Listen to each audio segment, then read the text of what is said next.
शामली जनपद में गन्ना समिति का अजीबोगरीब कारनामा सामने आया है, जहां समिति के अधिकारियों ने एक ही गांव के 54 किसानों को मृत किसान गन्ना सोसाइटी में आ धमके और बोले, साहब हम जिंदा हैं। जब किसानों को मृत दर्शाने की बात भारतीय किसान यूनियन को पता चली तो भारतीय किसान यूनियन के पदाधिकारी भी समिति पहुंचे और जमकर हंगामा किया, जहां हंगामे के दौरान गन्ना समिति के कर्मचारियों सहित डीसीओ का घेराव किया गया। दरअसल पूरा मामला गन्ना समिति शामली का है, जहां पर गुरुवार को उस समय बखेड़ा खड़ा हो गया जब समिति द्वारा जिला मुजफ्फरनगर के गांव बुडीना कला के मृत दर्शाए गए करीब 54 किसान समिति आ पहुंचे, जहां पर उन्होंने बताया कि उनके गांव का गन्ने से संबंधित सभी प्रकार का लेखा जोखा शामली की गन्ना समिति में किया जाता है। किसानों का कहना है कि समिति द्वारा उन्हें कागजों में मृत दर्शाया गया है, जबकि वह साक्षात सबके सामने खड़े हैं। किसानों ने बताया कि आने वाले कुछ दिनों में गन्ना समिति के चेयरमैन पद, डायरेक्टर पद व डेलीगेट पद के लिए चुनाव होने हैं, जिसको लेकर राजनीति के चलते समिति के कर्मचारियों द्वारा बिना किसी सत्यापन के उन्हें मृत घोषित कर दिया गया। इस बात का पता उन्हें गांव के ही अन्य किसानों से पता चला। समिति का कारनामा किसानों को मृत घोषित करने तक ही नहीं रुका, बल्कि फर्जी गवाह भी समिति के द्वारा तैयार किए गए, जिनके द्वारा बाकायदा किसानों को भी मृत घोषित करने के लिए हस्ताक्षर भी किए गए हैं। पिछले 5 साल से किसान शिकायत कर रहे, किसी का बुद्धि का अमाउंट थोड़े का बनवा दिया जा, थोड़े का अमाउंट बुद्धि का बनवा दिया जा। ये जो पर्यवेक्षक हो उसमें सुपरवाइजर कामदार तो बड़े अधिकारी है, जिला गन्ना अधिकारी है, वहाँ के संज्ञान में नहीं जाता काम भाई। किसान शिकायत भी करता रहे, कितनी बार शिकायत, हमारा फोन कर दिया, हमारा फोन काट दिया। ये सारा प्रॉब्लम है चुनाव का, तो यहाँ से चुनाव तरीके से कटवाए, मैं तरीके से चुनाव में बड़ी बहुत पत्ती हो रहा है, लेकिन सिस्टम ठीक नहीं है। बुडीना कला गाँव है, जिन पर मुझे लगभग 20 किसान मृतक दिखाए थे सूची में और 8 लोग बना दिए, गवाह बना दिया। 8 लोग के भी फर्जीसाइज कर दिए। ये मामला है संज्ञान में लिया कल डीएम मुजफ्फरनगर नए आए, कल किसान दिवस 10-12 बात है, कल हमने बात रखी। आज हमने कल घोषणा करी थी बीसी के तहत, हम आज यहाँ आए, हम कहे का इस बात को, ये समाधान नहीं होगा तो यहाँ कार्यालयों के काम भी नहीं चलेगा। तो 20 किसान मृत घोषित दिखा दिए, घोषित इसमें दर्शा दिए। अच्छा, हम आए उनके प्रमाण पत्र लेने आज, भाई प्रमाण पत्र तो लग रहा हुआ है यहाँ कोई फोटो स्टेट, हमें प्रमाण पत्र दे तो हम चले जाएंगे, प्रमाण पत्र नहीं मिलते हम नहीं जाएंगे।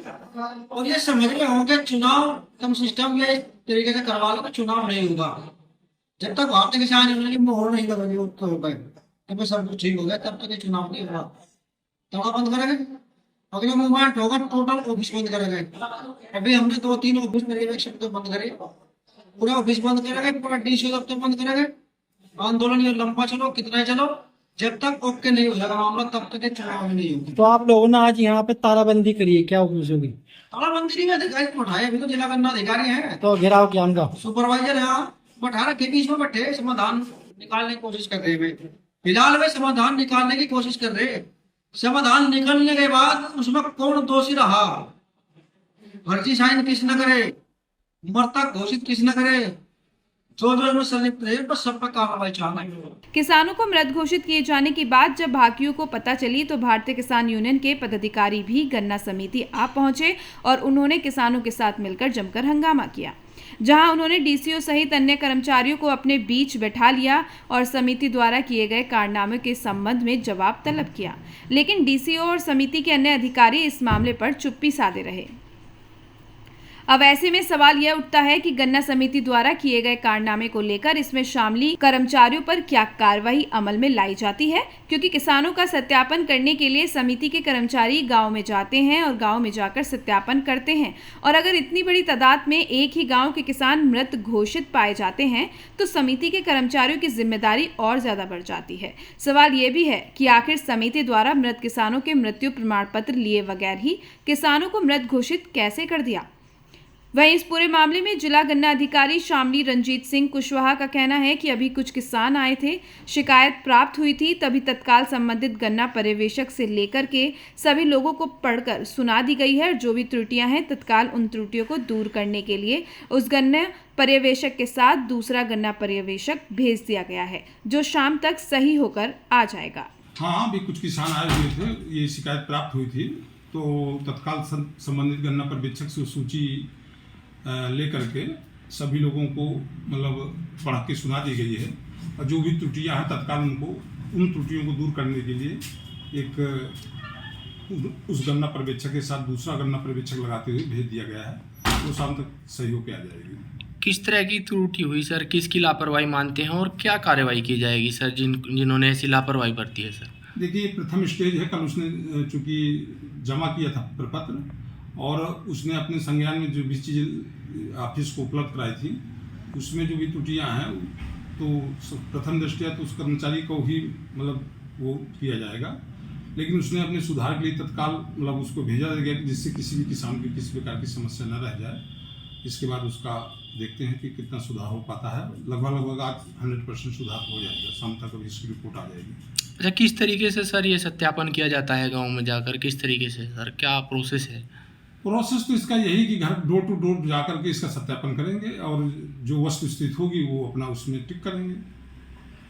तो सर कितने किसानों का आप मानते हैं, जैसे किसानों ने कहा कि 54 किसानों को मृत दर्शाया गया है?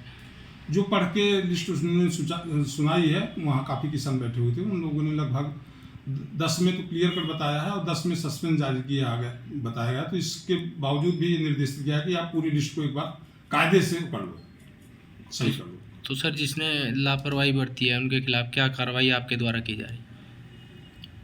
और प्रथम दृष्टया चूंकि चीज़ आई है तो अभी उसका निदान पहले आने दीजिए, उसका आगे उसमें क्या बनता है वो आगे देखा जाएगा।